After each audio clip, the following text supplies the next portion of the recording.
বন্ধুরা, Bangladesh premier league BPL এর ৫ নম্বর ম্যাচটিতে মুখোমুখি হতে চলেছে চট্টগ্রাম রয়্যালস এবং রংপুর রাইডার্স টিম। এবং আজকের এই ভিডিওতে এই ৫ নম্বর ম্যাচটি toss prediction, match prediction share করব তোমাদের সাথে।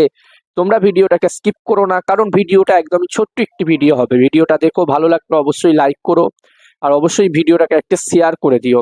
আর বিপিএল এর প্রতিটা ম্যাচের আপডেট পেতে চ্যানেলটিকে সাবস্ক্রাইব তোমরা করে নিতে পারো। যেখানে বন্ধুরা এই ম্যাচটি হতে চলেছে, এই ৫ নম্বর ম্যাচটি হতে চলেছে সিলেটে, এবং অলরেডি 4টে ম্যাচই আমরা সিলেটে দেখেছি। প্রথম যে 4টে ম্যাচ হলো, যেখানে দুটো ম্যাচে আমরা দেখলাম হাই স্কোরিং ম্যাচ এবং দুটো ম্যাচে আমরা দেখলাম অ্যাভারেজ স্কোর ম্যাচ। তো এখানে দুটো পিচ আছে, এই দুটো পিচের মধ্যে দেখার বিষয় থাকবে এই ম্যাচটি কোন পিচে হয়। যদি বন্ধুরা এই ম্যাচটি ব্যাটিং ফ্রেন্ডলি পিচে হয়, তাহলে এখানে 200+ স্কোর একটি ভালো টোটাল হতে পারে। আর যদি এখানে যেই পিচে বোলারদের জন্য অল্প হলেও সুবিধা আছে সেই পিচে হয়, তাহলে এখানে 170+ স্কোর হলে আমার মনে হচ্ছে একটি ভালো টোটাল হবে। দেখার বিষয় থাকবে এই ম্যাচটি কোন পিচে হয়।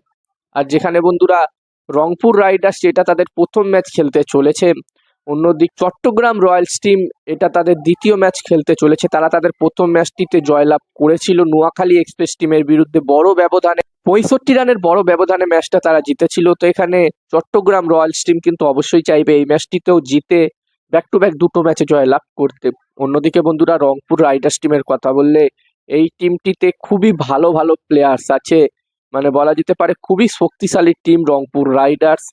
যদি আমি তোমাদেরকে বলি এই টিমটির কাছে কোন কোন প্লেয়ার আছে, তাহলে কিন্তু বলতেই থাকতে হবে, লিস্ট শেষ হবে না। যেমন এই টিমটির কাছে শুধু বাংলাদেশের লিটন দাস, মুস্তাফিজুর রহমান, তৌহিদ হৃদয়, মেহমুদুল্লাহ রিয়াদ, এছাড়াও নাহিদ রানা, এছাড়াও নুরুল হাসানের মতো বাংলাদেশের শুধু প্লেয়ার আছে। এবং ইন্টারন্যাশনাল প্লেয়ারদের কথা বললে এখানে পাকিস্তানের খুশদিল শাহ এবং ইফতিকার আহমেদের মতো প্লেয়ার আছে, ইংল্যান্ডের ডাউইট মালানের মতো প্লেয়ার আছে, এবং ওয়েস্ট ইন্ডিজ টিমের কাইল মায়ার্সের মতো প্লেয়ার আছে। ওভারঅল এই টিমটি কিন্তু খুবই শক্তিশালী দেখাচ্ছে, এবং প্রতি বছরই আমরা দেখি রংপুর রাইডার্স দুর্দান্ত পারফরমেন্স করে।